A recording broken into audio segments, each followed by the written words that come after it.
In June of 2015, the United States Supreme Court asserted the opinion that gay couples had the right to marry under the United States Constitution.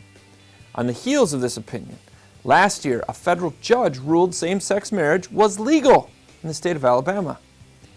Alabama Supreme Court Justice Roy Moore postulated that the United States Supreme Court and the federal judge's ruling was at odds with the unanimous decision by the Alabama Supreme Court that stated marriage is between one man and one woman. Moore then issued an administrative order to state probate judges stating that they should not issue marriage licenses to same-sex couples.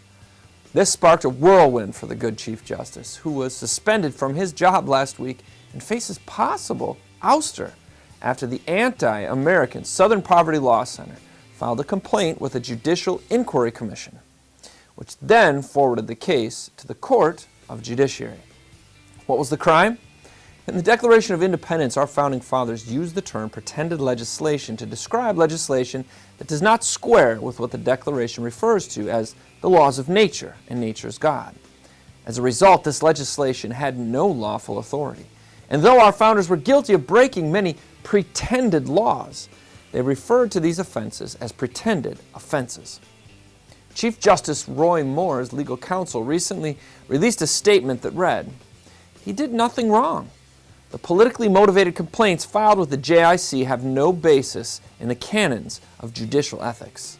In other words, if the Chief Justice was drunk on the bench, he would have broke the canons or the rules of judicial ethics.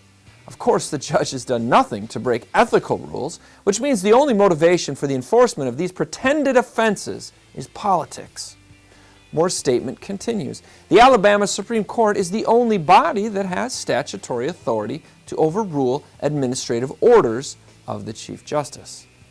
Simply stated, Moore gave an administrative order to probate judges to stop issuing licenses. If this was an ethical violation, only the Supreme Court of Alabama can enforce a penalty. What Moore's persecutors are attempting is an end run around the rule of law. They want the Supreme Court of the United States to be the author of law and thereby create pretended legislation in their favor.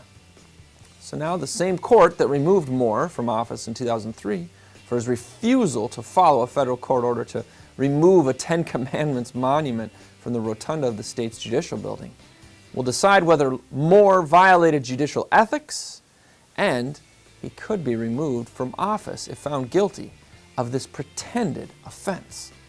But thankfully, Moore is not laying down on this. He recently stated, "The JIC has chosen to listen to people like a professing transvestite and other gay, lesbian, and bisexual individuals, as well as an organization or organizations which support their agenda.